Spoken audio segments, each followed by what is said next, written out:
والصلاة والسلام على أشرف المرسلين محمد بن عبد الله صلوات ربي وسلامه عليه.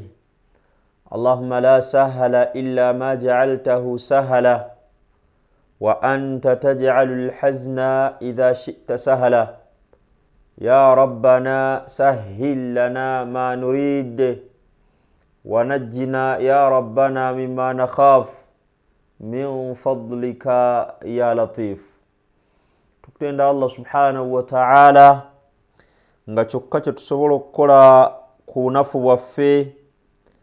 Tukusaba Allah subhanahu wa ta'ala okkirize obutono bwaffe mu butono bwaffe bye tukola gy'oli. Wakitiibwa Allah subhanahu wa ta'ala tuli bakendeevu, naye Allah subhanahu wa ta'ala tuli bakendeevu obukendeevu bw'omanyi. Tukwegayirira Allah subhanahu wa ta'ala obutatugoba na bukendeevu bwaffe. Allah okkirize bukkiriza bye tukola. Ayi Allah subhanahu wa ta'ala kubanga tukakasiza ddala nti gy'oli gye tuyina obuddiro. Kusaba okkirize osiime oteeke okusaasirako n'omukwano gwo ku wekitiibwa Muhammadu sallallahu alayhi wa sallam. Abaaye nze Muyingo Mustafa, Allah subhanahu wa ta'ala andeese, Allah akkiriza tusinkanemu. Alhamdulillahi rabbil alamin. Mu programu yaffe n'enkulaakulana eyawukana ku ndala, Allahu akbar walillahi alhamdu.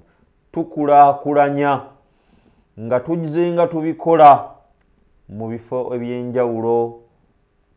Kuva twatandika Ramanzaani tuliruuka, era bye tukoze gyebiri bitandise okulabikako. Bannaluuka batandise okutegeera nti kino ekyazze ddala nkulaakulana, nanti balaba ekizimbe ekyali kyaziŋŋama, ekyali kyafaafaagana, nga mu butuufu bo balowooleza ddala nti tekisoboka.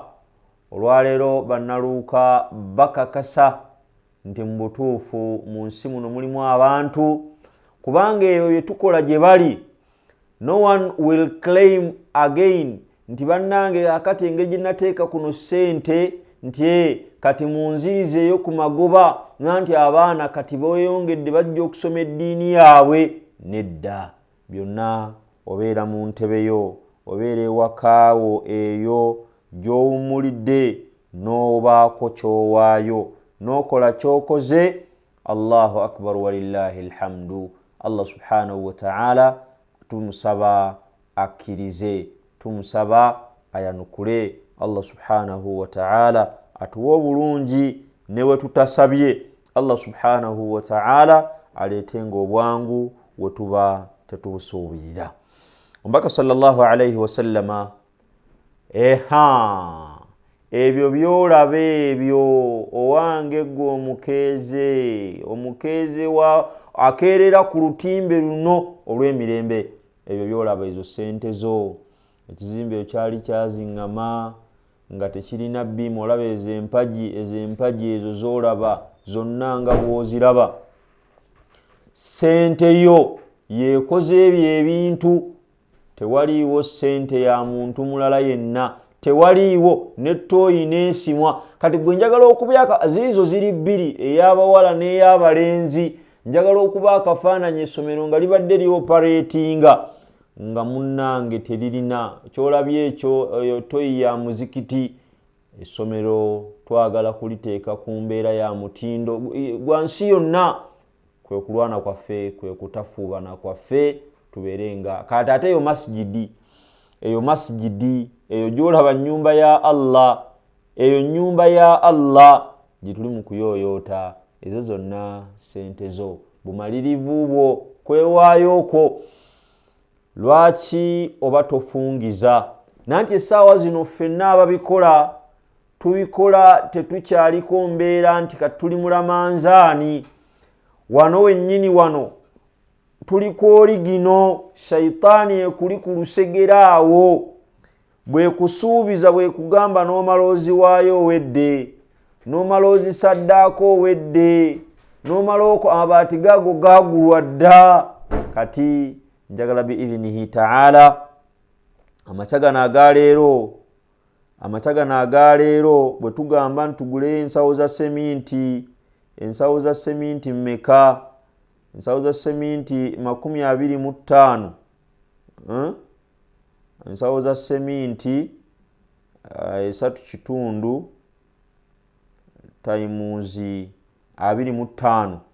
25. Ensawo za seminti 25 nga buli nsawo ye 3.5 tuba 87,115. Emirimu egyo gisobole okutambula kyokka nga mwanattu ne wabaawo azze nga azze ku lulwe ayagala kumukwatirako, mwanattu tugamba bugambi nti tulina bannachalite ensawo bagitaddemu ensimbi. Tunonye 87,115 nga zigula ensawo za seminti 25 tusobole okubanga omulimu ogwo gutambula ate nga naffe bwe tuyisaawo ensonga zaffe.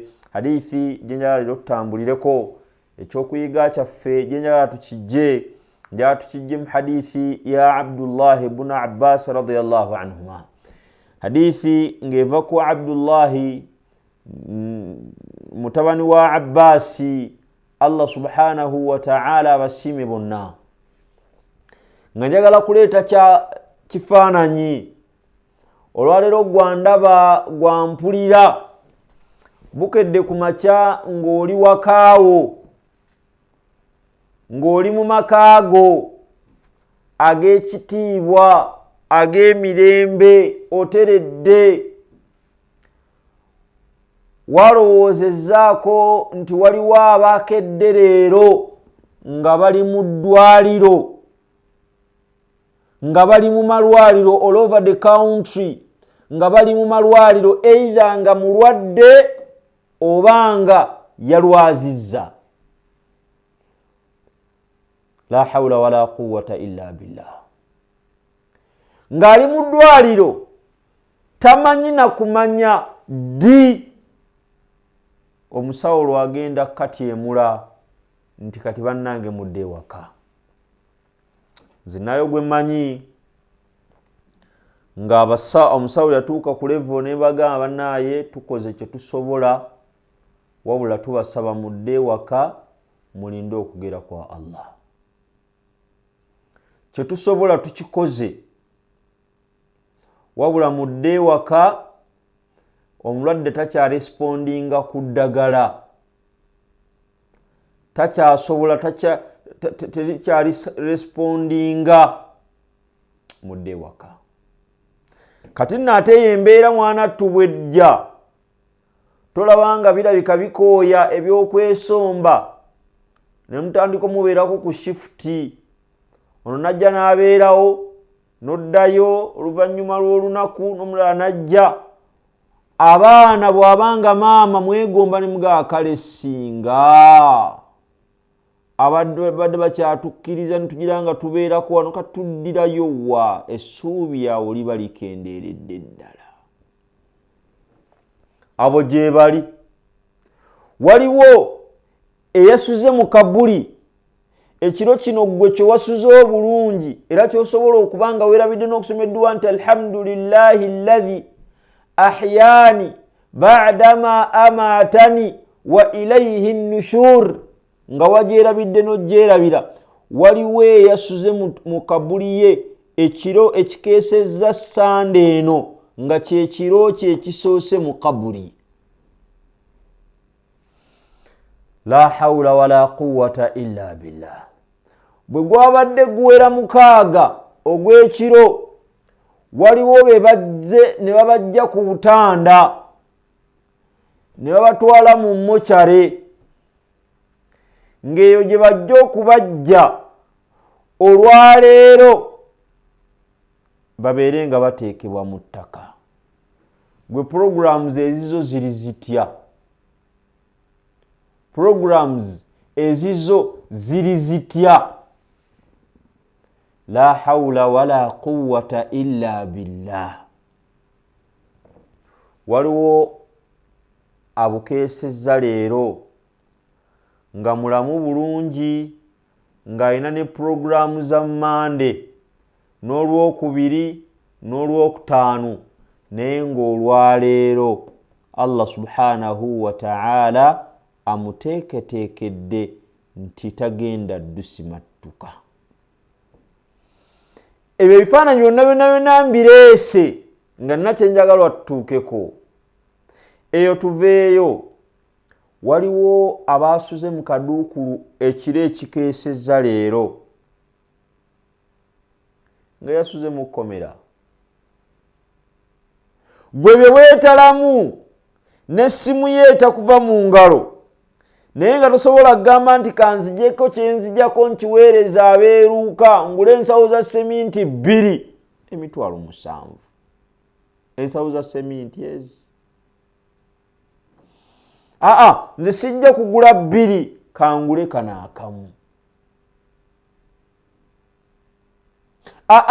Sirinaako zigula kasawo kalamba naye mpuliddeko 5,877,015 kampeereza 5 gino.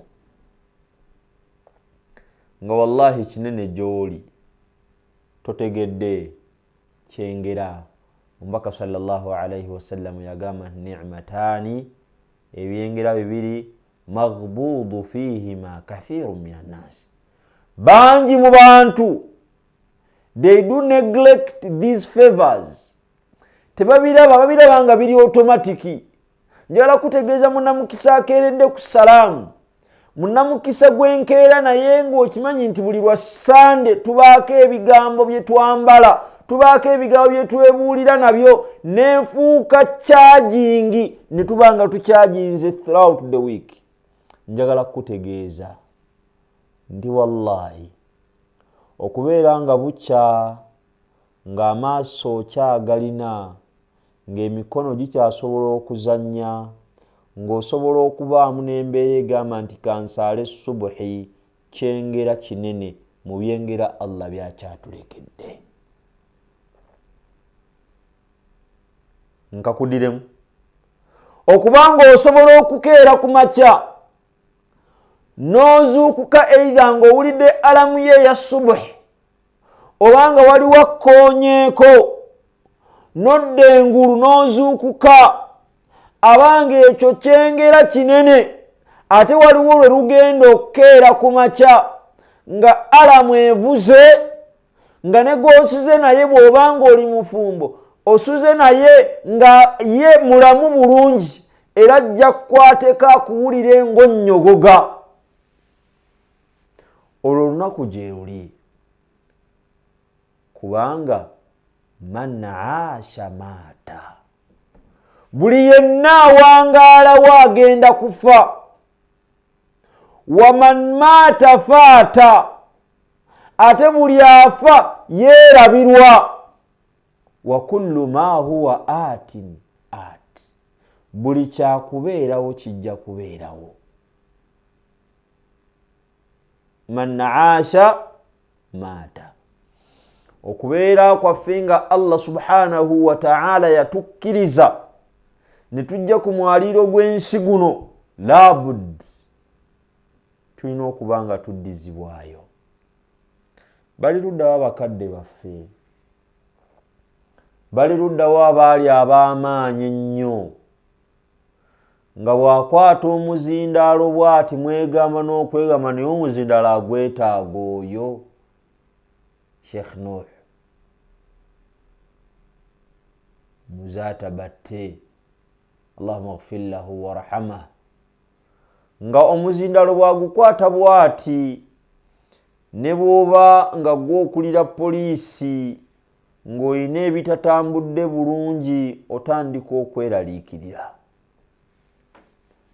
Nga ne bwoba ng'oli minisita ng'otudde mu lukuŋŋaana olwo nga tekimugaana kubaako obubaka bwa bukuwa ng'era abukuwa akutunudde mu maaso.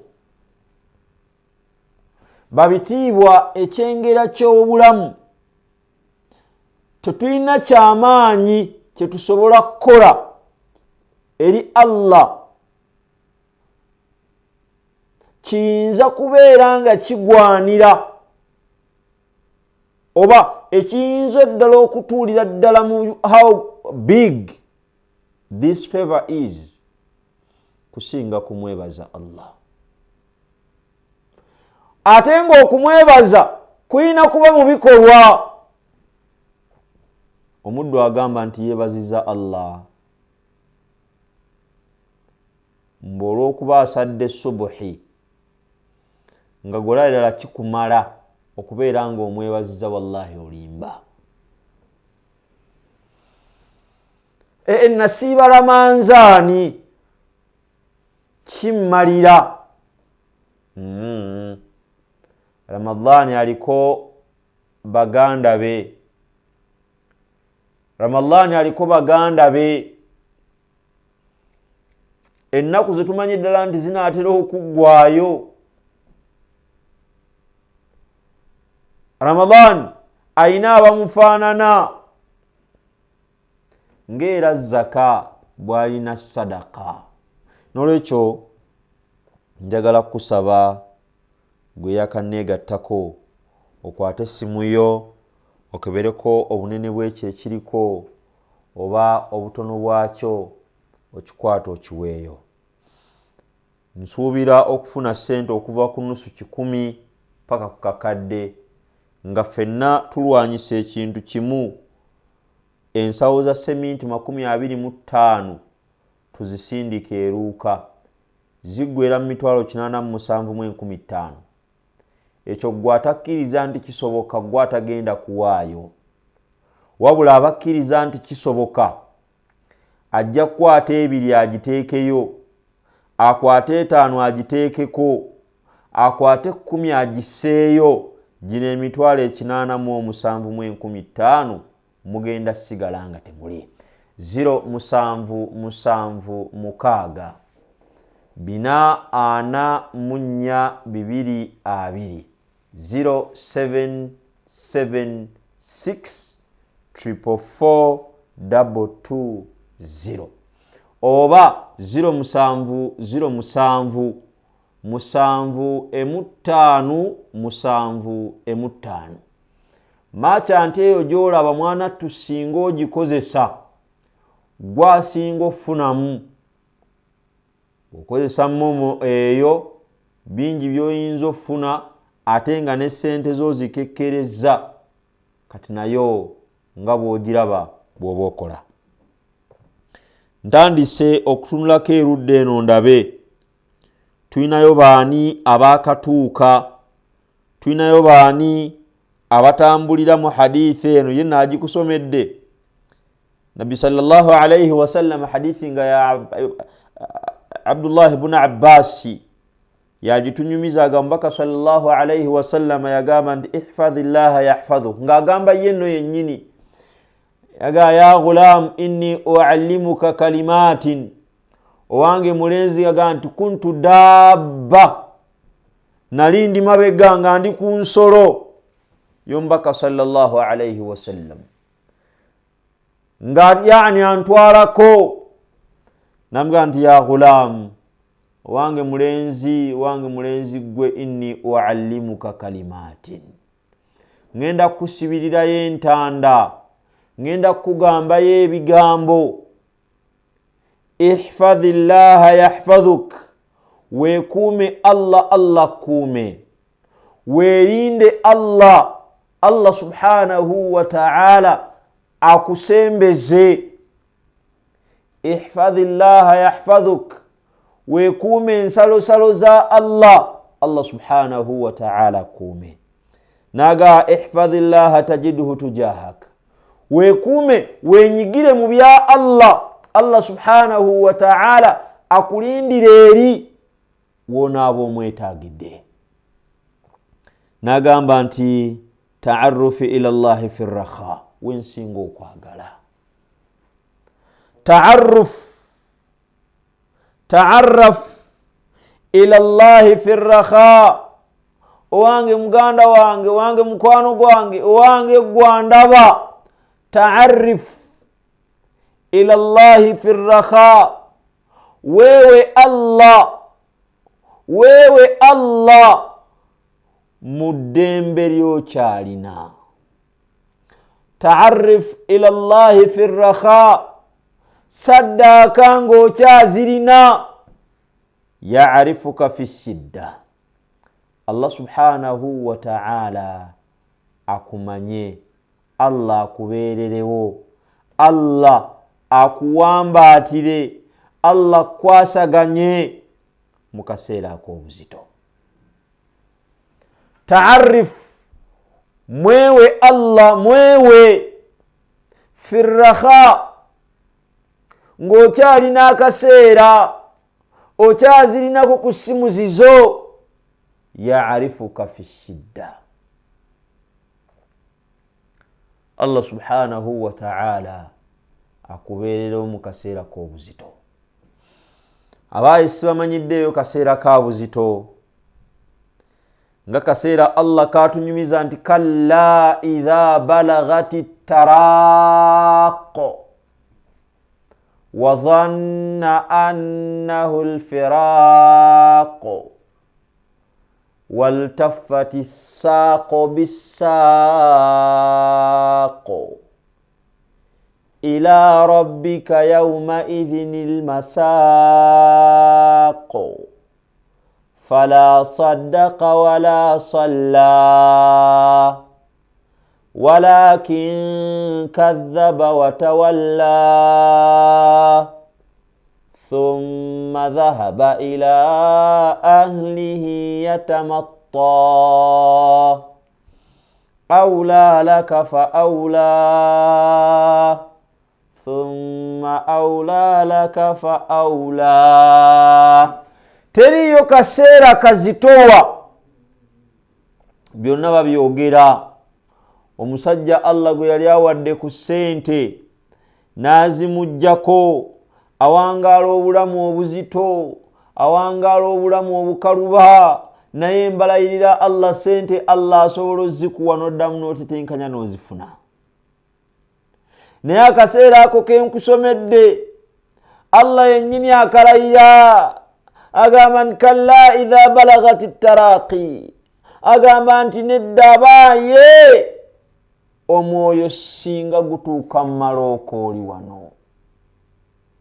Omwoyo nanti egusikamu malaku egusika okuviira ddala eri mu bigere, gujja gwambuka paka mu malookooli. Agamba nti kalla idha balagati taraqi, omwoyo singa gutuuka mu malookooli.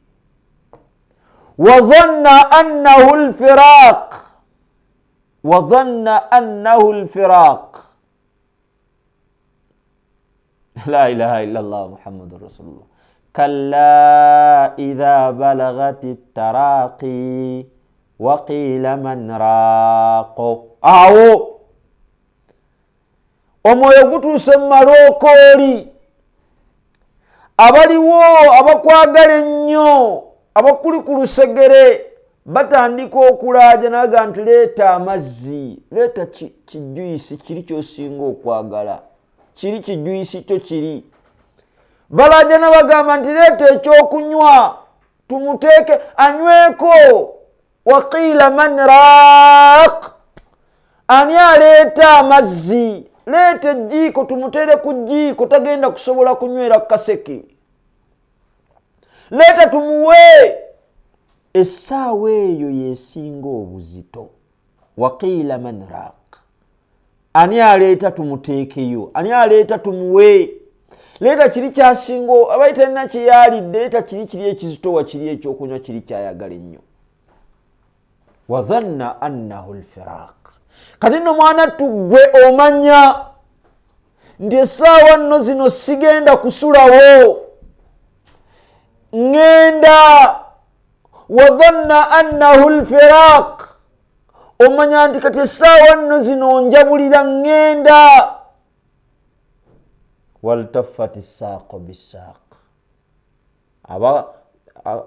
eddwaliro liri bize, balina okuba nga bateekawo abalala. You don't need to waste our time, you don't have money for oxygen. Waltaffati as-saaqu bis-saaq, ne bagatta entumbwe ku ntumbwe. Akakaseera tekaina representative. You have a PA, yes. You have a secretary who is very assertive, yes. Akakaseera you are to attend that moment yourself. Tewaliwo mulala yenna agenda kaku experiencingira. Nza abikugamba nawe abiwulira abigaana. Abizalawa. Wallahi tugenda kayitamu. وظن أنه الفراق والتفت الساق بالساق إلى ربك يومئذ المساق. Ngotegedde nti njagala saagala ngenda wa Mungu, njagala saagala. Ila rabbika yawma idhinil masaq. Ulira fala saddaqa wala salla. Nenga gwali mu kaseera ako obudde bwo tewabukozesa bulungi. Allah tewamutegeerera mu kaseera kalinga okyali n'eddembe. Fala saddaqa. Saddaka bakugambanga nti owaaye kiriza tukole. Na ugamba nti eno Sunday luno olunaku luno tukola show ya wiki mu charity. Tukola show ya wiki. Kakati kansoke nkuyitiremu. Badru Sebayita agambye 15 nzisobola era aziwaddeyo. Barakallahu fikum Badru. Saba Allah subhanahu wa ta'ala akkirize 15 nzirabye. Isaac Katumba ebbiri zituuse. Nagamba tetuzigatta ffenna. Enkola yakyuseemu. Tuzigatta ffenna. Tuba tunona 87 15 tuzigatta ffenna. Ndaba wano Badru Sebayita mulabye 5, Isaac Katumba 2, Nakamanya Rehema 15 mu 5, ogwo mutwalo gumu mu 12,500. Kiyita Kasimu naye awaddeyo omutwalo, egyo emitwalo 2 mu 12,500. Fatuma Abdallah awaddeyo 2,000, giri gibadde 10,000, gibe emitwalo 2 mu 14,500. Nga nzije eno ngamba nti emitwalo 2,400,500. Emitwalo 2,400,500. Sikyanoonya 87 ndi mu 85 mu 15,000. Babitiibwa bwe tumalirira, babitiibwa bwe tusalawo ne tusinziira, tusobola okufuna seminti ezensawo 25, engalama neekubwa, plasta naakubwa ku kizimbe kyaffe ekyo. Ennyumba za Allah ziyeyo ogenda kuziraba ezo sente zammwe. Singa ntandika kuziba buli akakabalaza tekabaddewo ako koolaba akabalaza ako tekabaddewo. Ezo toyi gwe just imagine essomero cooperating nga tezirina toyi. La hawla wala quwwata illa billah. Abaye muli babitiibwa, muli bazito, muli bamaanyi. Wakitiibwa Allah atumanyi wano mu ddembe. Tumusaba Allah subhanahu wa ta'ala ne mu kaseera ako ke twogerako ako obuzito, Allah atubeererewo. Eyo nyumba, eyo masjidi gye bali mu kuteekamu siiringi. Njagala kutegeeza nti Fatuma Ali Baraka omulamwa n'ensonga agiwulidde n'agamba nti nze ensawo nnamba ngisobola. Fatuma Ali Baraka, nsaba Allah omugagga, Allah akumanyi obwangu essaawa zino bw'olina, obuwewufu Allah bw'amanyidde ddala. Nsaba Allah abongereko. Era Allah subhanahu wa ta'ala ne mu kaseera akazitowa, ne mu kaseera w'oyinza okwongera okumwetaaga. Abamu nno tulowooza nti akaseera kano kentandikiddemu kokka ke kazito. Na wano ku nsi Allah subhanahu wa ta'ala asobola okuzitooyereza. Nsaba Allah subhanahu wa ta'ala buli yenna ayina enteekateeka nga bakyakulembeddwa Fatuma Ali Baraka, Allah subhanahu wa ta'ala wano ku nsi akwanguyize ne mu kaseera ak'okumusinkana. anti era tugamba nti inna awliya Allah mmwe mikwano je Allah la khawfun alayhim wala hum yahzanun. Allah tabaletera kunakuwala era Allah tabaletera yadde okutya. Fatuma Ali Baraka emitwalo 3.5 bwenzija eno ningambe 3.5 akasawo nkajjeko 3.5 mbera nzikiride emitwalo 815 abaye tusinzire. Bwabanga Fatuma Ali Baraka aguzeemu nonyayo abagule 5 nonyayo abagule 2 nonyayo abamufaanana biidhnihi ta'ala. Haji Jaafar Mugerwa, Haji Jaafar Mugerwa agambye nti akasawo kabaze 3.5 nagamba nze kanteekeyo akasawo nsasule nezo omupoota emitwalo 4 miramba agikutte nagiwaayo. Allahu akbar walillahi alhamd. Haji Jaafar Mugerwa webale kukiikirira bulungi baami, kubanga Fatuma Ali Baraka bwatyo ayagala nnyo okubeera nga ayimirira ddala mu bigere ebyabakulembera. Ayagala nnyo Fatuma Ali Baraka okwesimba bwantoogo bwati n'abeera nga akulembedde class. Omuŋŋambidde nti Fatuma Ali Baraka nedda emitwalo ewadde 3.5 mbadde nkusuubira nti nja kufunayo abagamba nti bo bagula kasawo nze kambe mugezi awadde emitwalo 4 era bwenzijeno niŋŋamba nti minus emitwalo 4 mbasigenze mu 7,755 abaye tubisobolera ddala. Zino ensawo 25 zisobola otuuka eruuka olwaleero. Jaafar barakallahu fikum. Saba Allah subhanahu wa ta'ala wewule ensonga fenna atuwewulire. Allah subhanahu wa ta'ala atwanguize. 0 bina ana munya 2 oba 0 7 ndaba wano Farida Nakiwolo 10 agambye ezo nange nzisobola alhamdulillah. Swaleh Serugo 2 aziwaddeyo akosika kaaga. Swamadu Lutagalama agambye nti omutwalo gugwo nange nguwaddeyo ogwo gumuka kaaga. Barakallahu fikum. Swamadu Huseini Twahiru 2,000 ogumwaka kaaga bwogatta 2 gumuka 8. Nendaba Amina Kavuma maama wange awaddeyo omutwalo jibe emitwalo 2,800. Tukkiridde olwo 2,800 mujja kuzirabanga ziggwayo. Mulabanga ennyingi ndi mu 7,475 emitwalo 7,475. La hawla wala quwwata illa billah.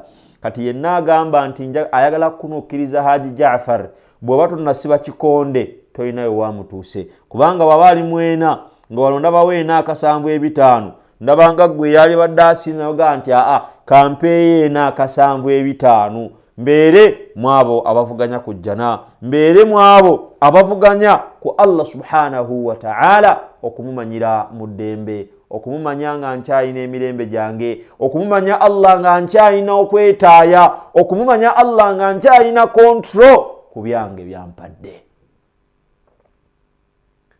Akaseera ako ketwogeddeko mugambe tekayina PA personal assistant nti munnange bwe naaba naatera okubanga ngenda nja kugaba personal assistant wange nti gwe sooka ogende, oba I have a hard working secretary my secretary gwe aba asooka ogende nga babeera bagonvu eri bakama baabwe wamu. La hawla wala quwwata illa billah. Baba bagonvu ba secretary ne bwakolola bukolozi nga ali ku mulyango kumpi ayinza ogamba you wanted me. La hawla wala quwwata illa billah. Naye awo buli omu agenda kweyitira wowe lulwe. Waltafati saqo bisaqo ila rabbika yawma idhinil masaqo fala saddaqa wala salla walakin kadhaba watawalla thumma dhahaba ila ahlihi. La hawla wala quwwata illa billah. هذا المعنى العظيم مأخوذ من حديث النبوي الشريف وتدعو آيات كثيرة وأقوال العلماء. abaye eyo hadithi eina aya gye tuyinza okubanga twongera okubanga tugikoonamu ng'ekooneramu ddala naye hadithi ya Tirmidhi eyo almaana idha ata'ta Allahu fi awqati as-sa'a war-raha hafidhaka Allahu wa a'anaka 'inda ad-dhiq wa shada'id. Abaye Allah subhanahu wa ta'ala bwaba kyakulekedde nga weewuliramu emirembe olina control kwebyo by'olina waliwo akaseera akajja okutuuka ng'olina mulamu naye nga amayumba go ag'abapangisa ezivaamu tokyazirabako. Wallahi billah ndayira Allah subhanahu wa ta'ala waniridde omwoyo gwange nti ebyo mbirabyeko. Ng'ennyumba z'abapangisa ozirina era nga gwe yali azisolooza wabula ng'olwaleero luno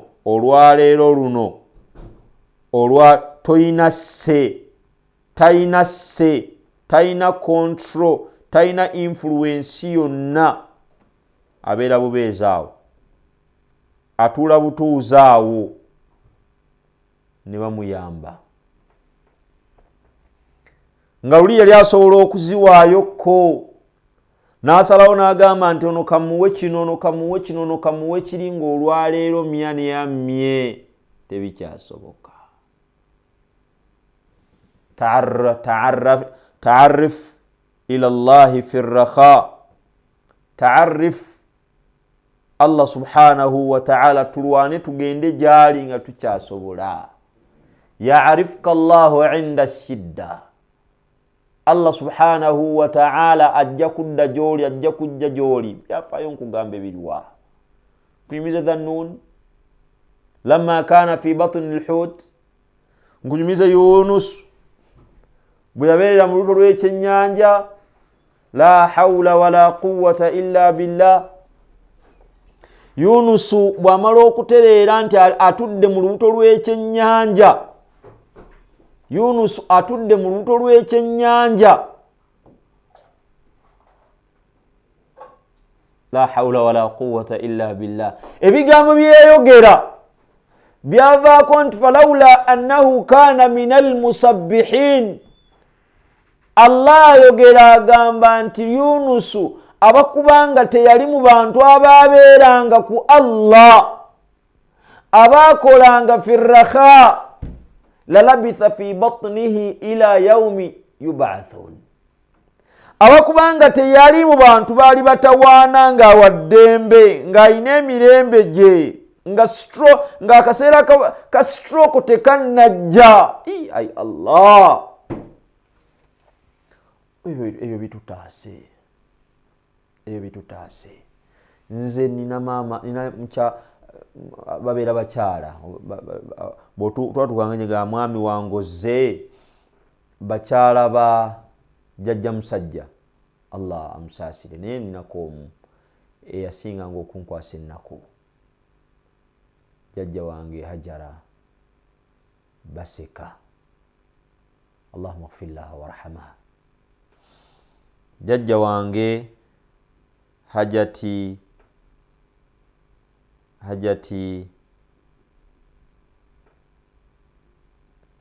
jjajja wange Hajati Hajara Baseka, Allahumma ighfir laha warhamha. Allah subhanahu wa ta'ala yali yamugerera n'afuna obulwadde, ng'obulwadde obwo buli expensive naye ng'obulumi buyitirivu. Naye emirundi gyonna gye nagendanga waali yali mukyala mukozi, baali bawangalira ejjinja awo, muyinza okubanga mumumanyi, twamuziika e Busaana awo opposite police. Naye emirundi gye nagendanga gyali okumulabako, okunyumyamu naye, yayogera olumu ebigambo n'aŋŋamba neegomba nti singa kala akapiki kankuba nsale kkubo, kugamba yeegomba oli Allah subhanahu wa ta'ala gwaleetedde akapiki abadde asala bw'ate kubonekamu ba n'agweri n'afiirawo. Olw'obulumi bwe yali awulira, olw'obulumi bwe yayitangamu, yeegombako ekyo. Ne mugamba ati nedda, kino Allah akikuwadde oba oliawo okukwozaako mazambi go gonna.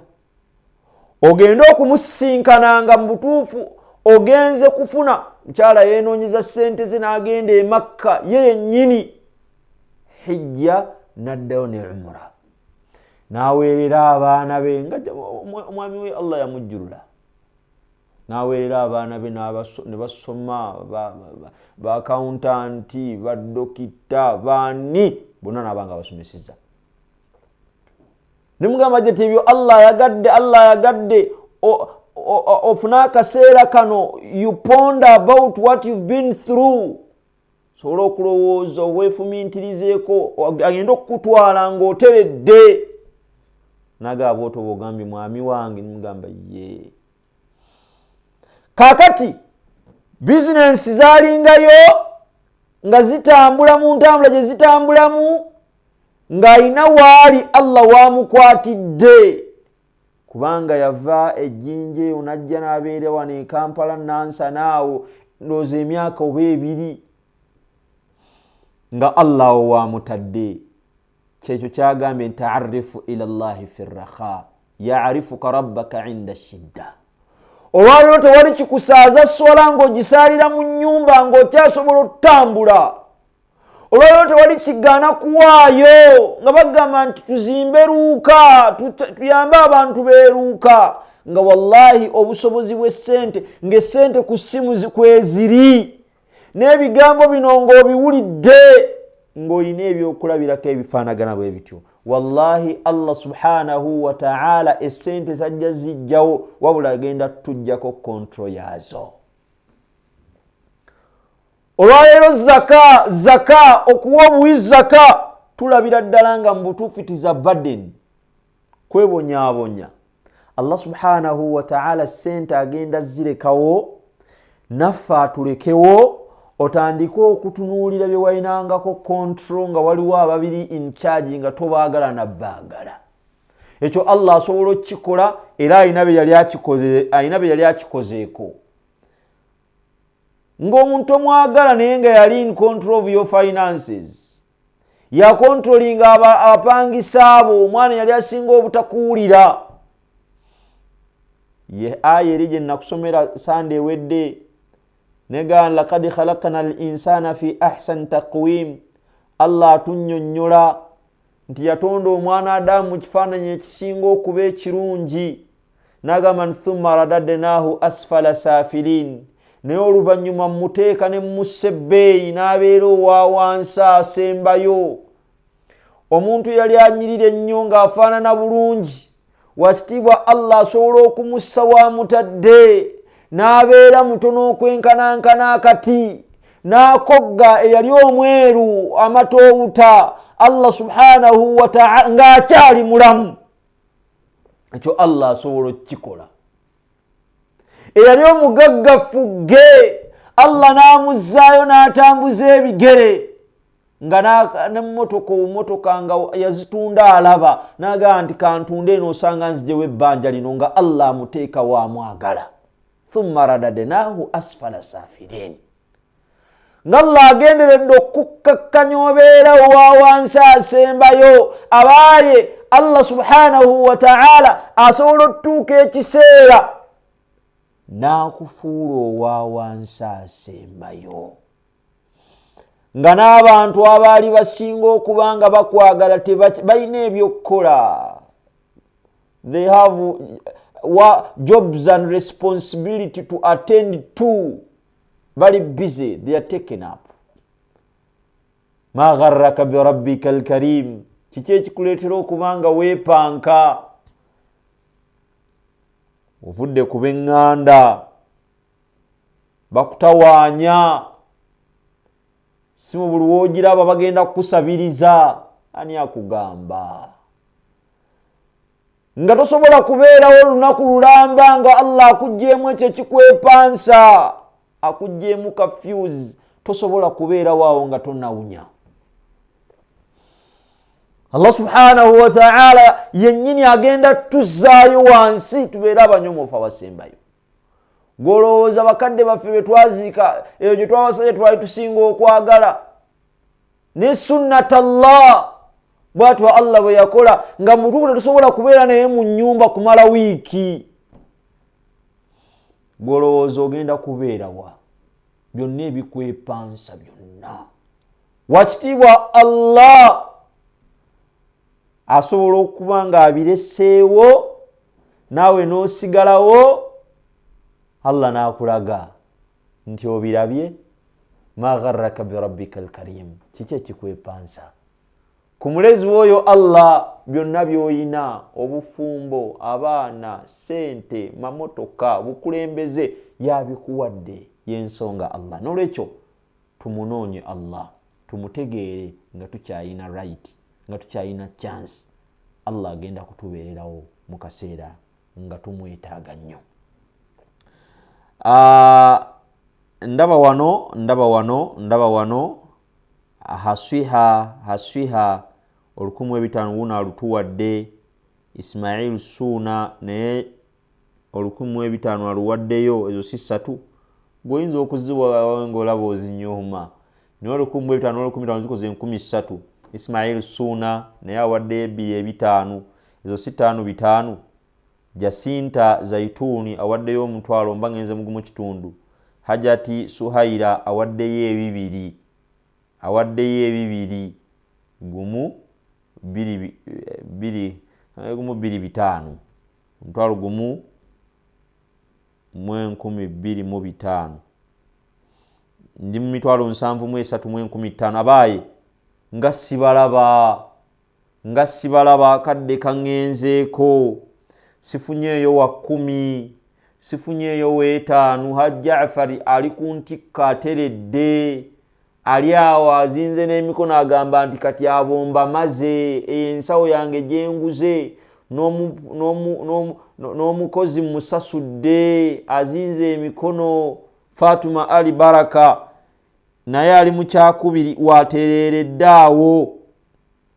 Mbasaba bi'aunihi subhana budakiiko obusigaddeyo obutono tubeeko ekyenjawulo kye tukola, twongere tukendeze ku nsimbi zino zive mu 7 at least zikkireko ddala wansi mu mbeera y'okwongera okuba nga tuzikendeeza. Allah subhanahu wa ta'ala atugamba mu suratu Talaq nagamba man yattaqillaha yaj'al lahu makhraja. Abaaye bw'oweenywereza ku Allah, ebyokulabirako biri ndeeseyo kimu, ndeese kya Dhannun, nalireese n'ekya Ibrahim, Dhannun olw'okuba yali ajjukira Allah yalagira ekyennyanja kimuwanda ebweru. Ebizibu bisobola okukukwata wano ku nsi, naye olw'okuba weewanga Allah ng'okyalina obusobozi, ng'okyalina chansi, Allah n'akwanguyira n'akugjamu. Ibrahim alayhi salam yalagira Allah omuliro, Allah yennyini ng'alagira omuliro, aga ya naari kuni barda wa salaman ala Ibrahim, beera munnyogovu ate obunnyogovu obw'emirembe eri Ibrahim. Beera munnyogovu ate si obunnyogovu obumalako emirembe, wabula obunnyogovu obw'emirembe eri Ibrahim. Bwe binaaba bikutte, ma gharraka birabbika alkarim, kiki ky'olina? What are your sureties? Babeeta basuriti, bana bagenda okweyimirira mu maaso g'owekitiibwa Allah. Kiki ekigenda okuba nga kikubeererawo? Man kana qariban min Allah fi hali rakha. Omuwandiisi annyonnyola agamba man kana qariban min Allah fi hali rakhai, yenna abeera okumpi ne Allah we mu kaseera k'eddembe. man kana qariban ila Allah fi hali rakhai, yenna abeera okumpi ne Allah mu kaseera ng'akyetaaya, akyalina bingi byasobola okukozesa ssente, akyalina bingi byasobola okukolera mu budde bwe, akyalina bingi byasobola okwogera la ilaha illa Allah muhammadur rasulullah. Abantu olwaleero twogedde, ebyetaagisa n'ebiteetaagisa, tuwalampi bye tuwalampa, twanukudde bye twanukula, tuvvodde bye tuvvoola, olw'okubanga tukyalina obusobozi. Okyalina obusobozi obuzannyisa olulimi, amalusu Allah kyagakuwadde nga ga mugaso. Agambye man kana qariban min Allah fi hali rakha, yenna abeera okumpi ne Allah mu kaseera k'eddembe, ja'ala Allahu lahu farajan 'inda shidda, Allah subhanahu wa ta'ala amuwa obufulumiro mu kaseera kakazigizigi. Allah aleeta obuwewuko, Allah aleeta relief mu kaseera enzikiza weebeekwatidde. Baganda bange, mikwano gyange, bataata bange, bamaama bange, olwananga nnyo n'obeera ensonga ejjirawo omulala akazito. Olwananga nnyo n'obeera ensonga eyegatta ku bangi nga mukola. Oba oli awo ne tubeera abajulizi eri abalala, ojja kujulira nti Haji Jaafar Mugerwa buli Sande, buli Saturday tomulabangako, tomumanyi, wabula olijulira Allah subhanahu wa ta'ala ng'erinnya lyogeddwa, ogambye nti omusajja oyo erinnya eryo naliwuliranga ku salaamu, abaaye mufuuse bassereebu. Haji Jaafar Mugerwa, Fatuma Ali Baraka, mufuuse bassereebu si mu kuyimba, mufuuse bassereebu si mu kulwana ntalo zitabakwatako. Oli naalwana ebitamukwatako, navvoola bavvodde, naye nga byayogera wallahi talina mpeera gyagenda bifunamu. Naye mmwe obwassereebu mubufunye mu mbeera ya kulwanirira bantu, n'obeera gy'obadde n'ogamba nti nze ogwo omutwalo nguwaddeyo, ejeena ngiwaddeyo, akasawo kasukaali akasawo ka seminti kaako nkaguze. Mwe mulowooza biggweera awo? Mulowooza hal jazaa'u l-ihsaani illa l-ihsaan? Allah asobola okuwa empeera ez'oyo akoze obulungi okujja n'atamuwa bulungi? Bannange nedda. Allah subhanahu wa ta'ala empeera bw'aba wakuwa, era ddala gwakoze obulungi akuwa bulungi. Nkirize tukwatemu. Allahu akbar walillahi alhamdu. Olukwata ng'owaayo ekyo kyokakasa nti bwe nkimuwa Allah nekimala kidda gyendi, wakitiibwa Allah subhanahu wa ta'ala ajja kubaako ekyenjawulo nange kyanyanguyiza. Ibrahimu alayhi salam omuliro gwamuwanda, omuliro gwamugaana nga tetujja kumwokya. Khalihim yamkuru, baleke baseme enkwe zaabwe, baleke bateme enkwe zaabwe, gwe beerako Allah. Inna Allaha ma'a alladhina ittaqaw walladhina hum muhsinun. Suratu Nahl. Allah subhanahu wa ta'ala ali wamu nnyo n'abo abamutya, era Allah subhanahu wa ta'ala ali n'abo abalongoosa. Inna Allaha ma'a alladhina ittaqaw walladhina hum muhsinun. Allah ali wamu n'abo abamutya, Allah ali wamu n'abo abalongoosa. Ma'iya Allahu bin nasri wat ta'yid tadhharu khassatan 'inda al-karb. Ma'iyatullah, okutaasa kwa Allah, obuyambi bwa Allah, omukwano gwa Allah tadhharu khassa inda al-karb, kuzitowa kulabika nnyo mu kaseera k'obukalubirivu, mu kaseera kakadde zigizigi, woyinza okumanyira nti nze ayise mu mbeera eno, nze ayise mu kino.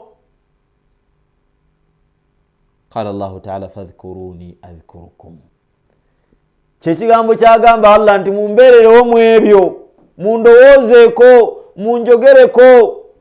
Osobola okukwata n'ogamba nti mpaayo okula ennyumba ya Allah nga Allah tomwogerako, nga tomwogeddeeko, nga mpaayo ku nnyumba ya Allah. Man dhakara Allahu fi rrakha dhakara Allahu fi shidda. Allah subhanahu wa ta'ala bw'omulowoozaako, bw'omwogerako mu kaseera kano ak'eddembe, ng'olulimi okyalwina, ng'amalusu si gaakusonda, ng'ebigambo tebatandika bikubalira. Nze namusajja mukulu omu nga nti abasawo bamugamba kendeeza ebigambo, olekerawo okwogera ennyo. Actually banga toyogera, naye alwana nnyo at least ayogere ku Allah n'okusoma Quran. Nga nti ne bwe naayogera ne bwe siiyogere ntimanyi ngenda kufa, kati kansome ku Quran. Twali nasoma ejuzu ye. Ibn Rajab agamba man ittaqillah wa hafidha hududahu fi hali rakhai hafidhahu Allahu fi hali shidda. Yenna atya Allah neekuuma ensalo ze Allah subhanahu wa ta'ala nga waddembe, nga alina obulamu bwe, alina embeera ennungi, ekitiibwa Allah naye ajja mukuuma. Man lam ya'rifu Allahu illa inda shidda lam ya'rifu haqqa al-ma'rufa. Yenna alwana nti Allah agenda kumunoonya mu mbeera ya buzito, nga nti obuzibu bwe bujja, ekizibu bwe kijja, ng'adduka ng'agenda ewa Katonda, ng'alyoka atandika okuzibiriza, ng'atandika okumunoonya. Oyinza obutamanya butya Allah subhanahu wa ta'ala bw'ayamba bantu. N'olwekyo baganda bange, mikwano gyange, ebbanga lyonna tulwane nnyo, tubeere nga Allah tumuwa, tubeere nga Allah subhanahu wa ta'ala tumujjukira, tukola, olw'okuba tukyalina eddembe lyaffe. Bw'anaatuuka ekiseera Allah n'abanga atadde bwe tulina okubeera mu nkomerero yaffe, tujja kumanya nti mu butuufu twasiga era tukongole. Mukkirize mbategeeze nti Zaituni Nannyonjo naye wuno awaddeyo 50,000 bwe tutambudde, nga akulembedde ye mukadde wange Hajji Jaafar Mugerwa, ngaddiriddwa Fatuma Ali Baraka. Ku mitwalo gyaffe 87 mu 10,000 zawadde 87 mu 15,000 tusobodde okujjako kye tujjeeko ne tuba nga tusigazaayo emitwalo 73. Mukkirize insha Allah olunaku oluddako tunaatandikira awo, tubeere nga tunoonya ezinaaba zisigaddeyo. Nze Muyingo Mustafa nkoze ne Akram Lule mu kamera ne control room. Tashobya Abel Mulisa yali mu data, era erinnya batalimpadde, manya nti yoyo atampadde erinnya lyo. La ilaha illa anta subhanaka inna kunna minadh dhalimin. La hawla wala quwwata illa billah. Wasitibu Allah atuwiike ennungi, Allah addemu atusinkanye nga tuli balamu bulungi. Assalamu alaikum wa rahmatullahi wa barakatuh.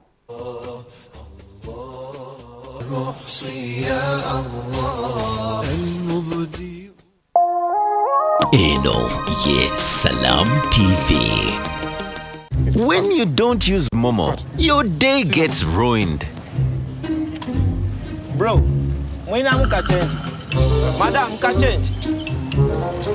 Boda papa.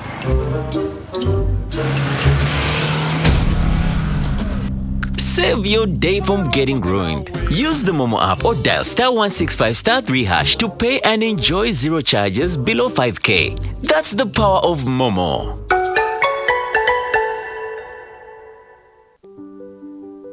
We all set goals for the day, whether it's keeping healthy or staying on your hustle, serving your customers better or working harder for success. Choose the water that energizes you to achieve your goals every single day. Sip on Union Purified Drinking Water, the secret to staying energized, refreshed and recharged. Union, the better way.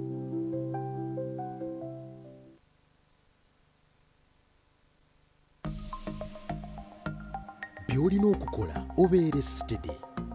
Pini yo gikuumenga kyama, tugibulira muntu yenna, kababeere wa luganda lwo, emikwano oba abakola mu bbanka. Tugiwandiika wantu wonna era tugitereka mu ssimu yo. In partnership with Uganda Communications Commission and NBS.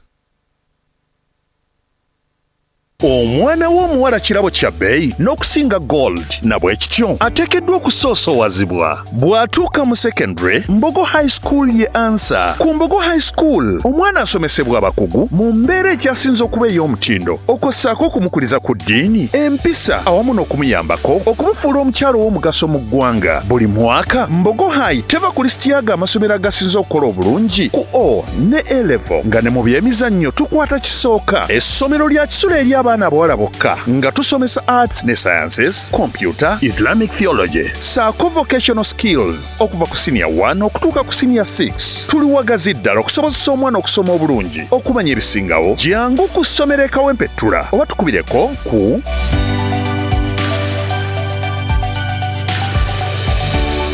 Mbogo High School. In knowledge we trust.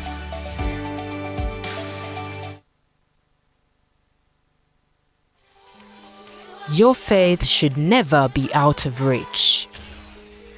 No power? Do not stress. Move to your smartphone and stay right in the moment with AfroMobile. And for the Muslim community, every teaching you need is ready to listen to anytime, anywhere. Wherever you are, whatever the time, AfroMobile keeps you connected to your faith. What makes us who we are is that we are freed. But when we are freed for service.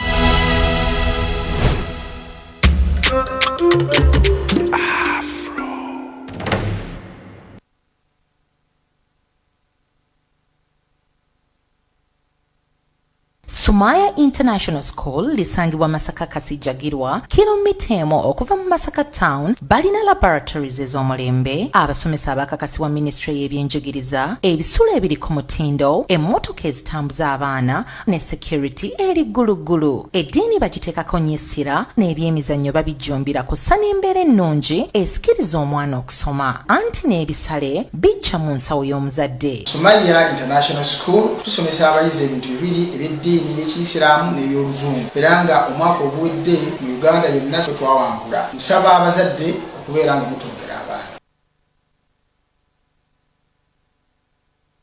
The National Mosquito Net Distribution Campaign is back. No one should die of malaria in this era. It is your responsibility to chase malaria from your home. The good news is that the government of Uganda has once again started distribution of mosquito nets under the 5th Universal Coverage Campaign, also known as the Under the Net campaign. Under this exercise, 1 mosquito net will be distributed per 2 people in every household. A village health team member, a community health extension worker, also known as a CHU, and the LC1 chairperson will move house to house to register members of the household in preparation for receiving their mosquito nets. Do not lie back. Ensure that you register all your household members to receive a mosquito net. On the distribution date, move to your distribution point and receive your net. Mosquito nets protect you and your family members from infectious mosquito bites that lead to malaria. Ensure that you receive the net, hang the net, and sleep under the net every night.